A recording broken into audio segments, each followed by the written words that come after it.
Chapter 21, Miss Skeeter. We stand in the relaxing room, Mother and Daddy and I, staring at the silver box in the window. It is the size of a truck engine, nosed in knobs, shiny with chrome, gleaming with modern-day hope. Fetters, it reads. Who are these fetters anyway? Mother asks. Where are their people from? Go on and turn the crank, Charlotte. Oh, I can't. It's too tacky. Jesus, Mama, Dr. Neal said you need it. Now stand back. My parents glare at me. They do not know Stuart broke up with me after the Whitworth supper, or the relief that I long for from this machine. That every minute I feel so hot, so goddamn singed and hurt, I think I might catch on fire. I flip the knob to 1. Overhead, the chandelier bulbs dim. The whir climbs slowly like it's working its way up a hill. I watch a few tendrils of Mother's hair lift gently into the air. Oh my, Mother says and closes her eyes. She's been so tired lately, and her ulcers are getting worse. Dr. Neal said keeping the house cool would at least make her comfortable. It's not even on full blast, I say, and I turn it up a notch to 2. The air blows a little harder, grows colder, and we all 3 smile, our sweat evaporating from our foreheads. Well, heck, let's just go all the way, Daddy says and turns it up to 3, which is the highest, coldest, most wonderful setting of all, and Mother giggles. We stand with our mouths open like we could eat it. The lights brighten again, the whir grows louder, our smiles lift higher, and then it all stops dead. Dark. What happened? Mama says. Daddy looks up at the ceiling. He walks out into the hall. Damn thing blew the current. Mother fans her handkerchief on her neck. Well, good heavens, Carlton, go fix it. For an hour I hear Daddy and Jameso throwing switches and clanking tools, boots knocking on the porch. After they've fixed it, and I sit through a lecture from Daddy to never turn it to 3, or it will blow the house to pieces, Mother and I watch as an icy mist grows on the windows. Mother dozes in her blue Queen Anne chair, her green blanket pulled to her chest. I wait until she's asleep, listening for the soft snore, the pucker of her forehead. On tiptoe, I turn out all the lamps, the television, every electricity sucker downstairs, save the refrigerator.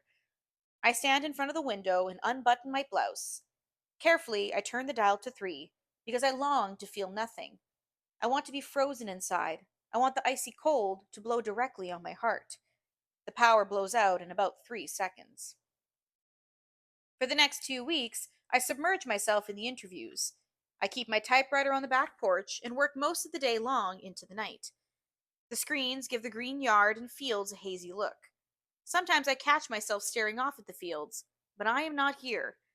I am in the old Jackson kitchens with the maids, hot and sticky in their white uniforms. I feel the gentle bodies of white babies breathing against me.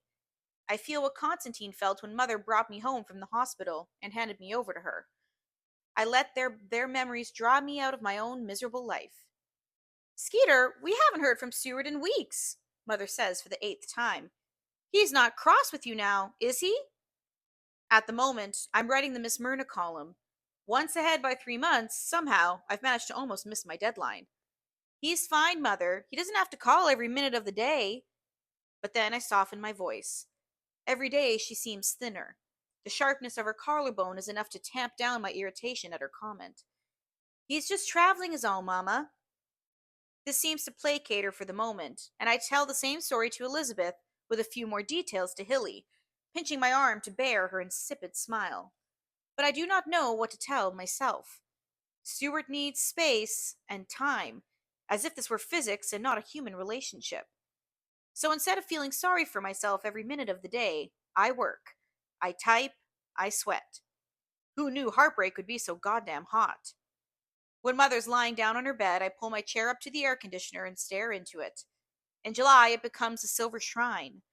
I find Pascagoula pretending to dust with one hand while holding up her hair braids at the thing with the other. It's not as if it's a new invention, air conditioning, but every store in town has it, puts a sign in the window, and prints it on that it's ads because it's so vital. I make a cardboard sign for the Phelan house and place it on the front doorknob. Now air conditioned. Mother smiles, but pretends she's not amused. On a rare evening home, I sit with Mother and Daddy at the dinner table. Mother nibbles on her supper. She spent the afternoon trying to keep me from finding out she'd been vomiting. She presses her fingers along the top of her nose to hold back her headache and says, I was thinking about the 25th. Do you think that's too soon to have them over? And I still cannot bring myself to tell her that Stuart and I have broken up. But I can see it on her face that Mother feels worse than bad tonight. She is pale and trying to sit up longer than I know she wants to. I take her hand and say, Let me check, Mama. I'm sure the 25th will be fine. She smiles for the first time all day. Aibileen smiles at the stack of pages on her kitchen table. It's an inch thick, double-spaced, and starting to look like something that could sit on a shelf. Aibileen is as exhausted as I am. Surely more, since she works all day and then comes home to do the interviews at night. Look at that, she says. That thing's almost a book. I nod, try to smile, but there is so much work left to do. It's nearly August, and even though it's not due until January, we still have 5 more interviews to sort through. With Abileen's help, I've molded and cut and arranged 5 of the women's chapters, including Minnie's, but they still need work. Thankfully, Abileen's section is done. It's 21 pages, beautifully written, simple. There are several dozen made-up names, both white and black, and at times it's hard to keep them all straight. All along, Aibileen has been Sarah Ross. Minnie chose Gertrude Black, for what reason I don't know. I have chosen Anonymous, although Elaine Stein doesn't know this yet. Niceville, Mississippi is the name of our town because it doesn't exist, but we decided a real state name would draw interest. And since Mississippi happens to be the worst, we figured we'd better use it. A breeze blows through the window and the top pages flutter. We both slam our palms down to catch them. You think she's gonna want to print it? Asks Aibileen. When it's done. I try to smile at Aibileen, show some false confidence. I hope so, I say as brightly as I can manage. She seemed interested in the idea, and, well, the march is coming up, and I hear my own voice taper off. I truly don't know if Mrs. Stein will want to print it. But what I do know is the responsibility of the project lays on my shoulders, and I can see it in their hard-working, lined faces how much the maids want this book to be published. They are scared, looking at the back door every 10 minutes, afraid they'll get caught talking to me, afraid they'll be beaten like Lavinia's grandson, or hell, shot to death in their front yard like Medgar Evers. The risk they're taking is proof they want this to get printed, and they want it bad. I no longer feel protected just because I'm white. I check over my shoulder often when I drive the truck to Aibileen's. The cop who stopped me a few months back is my reminder. I am now a threat to every white family in town. Even though so many of the stories are good, celebrating the bonds of women and family, the bad stories will be the ones that catch the white people's attention. They will make their blood boil and their fists swing. We must keep this a perfect secret. I'm deliberately 5 minutes late for the Monday Night League meeting, our first in a month. Hilly's been down at the coast, wouldn't dare allow a meeting without her. She's tan and ready to lead. She holds her gavel like a weapon.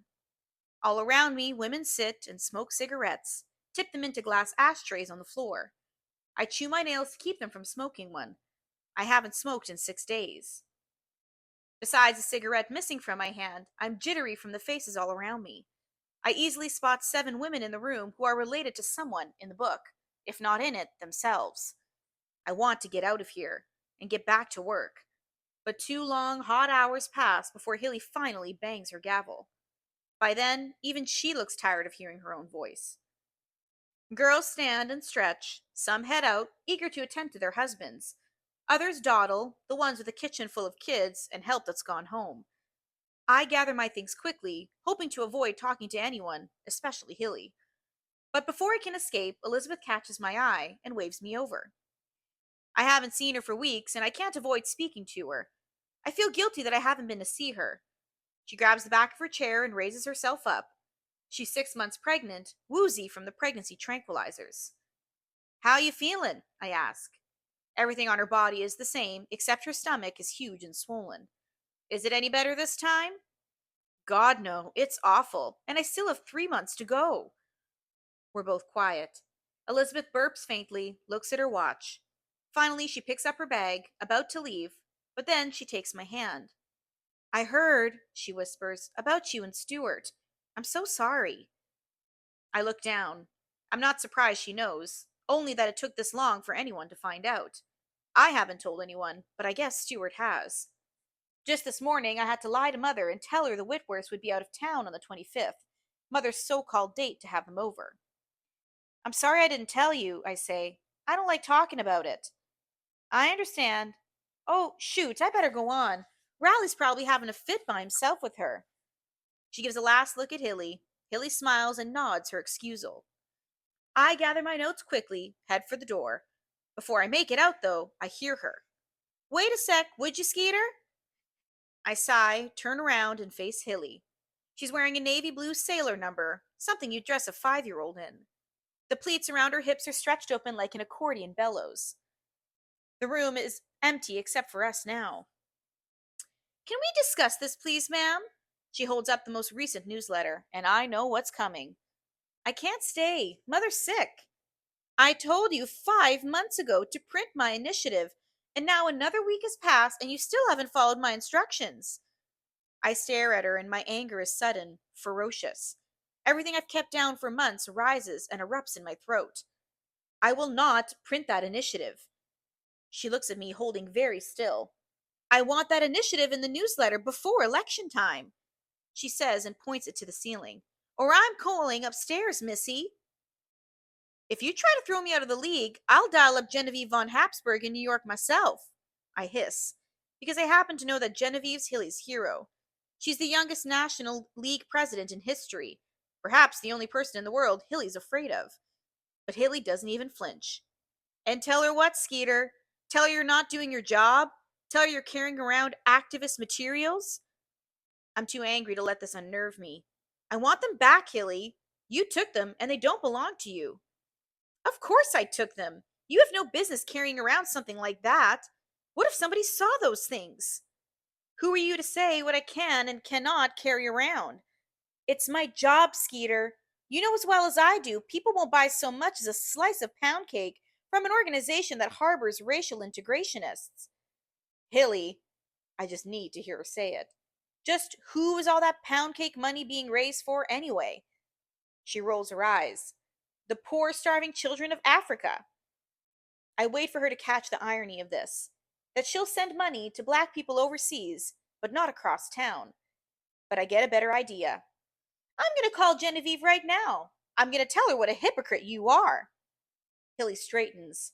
I think for a second I've tapped a crack in her shell with those words, but then she licks her lips and takes a deep, noisy sniff. You know, it's no wonder Stuart Whitworth dropped you. I keep my jaw clenched so that she cannot see the effect that these words have on me. But inside, I am a slow sliding scale.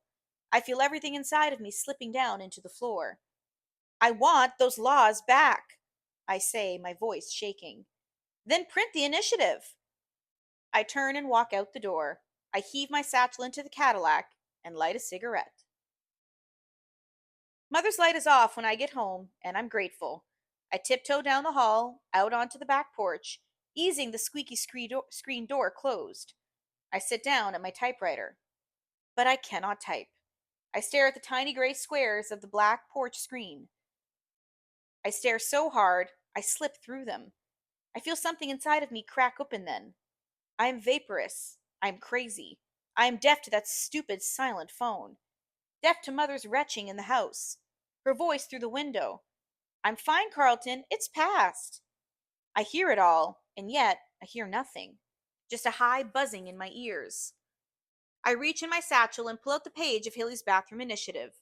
The paper is limp, already damp with humidity. A moth lands in the corner and then flutters away, leaving a brown smudge of wing chalk. With slow, deliberate strokes, I start typing the newsletter. Sarah Shelby to Mary Robert Pryor. Please attend a baby clothes showing by Mary Kathryn Simpson. A tea in honor of our loyal sustainers. And then I type Hilly's initiative. I place it on the second page, opposite the photo ops. This is where everyone will be sure to see it, after to look at themselves at the Summer Fun Jamboree. All I can think while I'm typing is, what would Constantine think of me?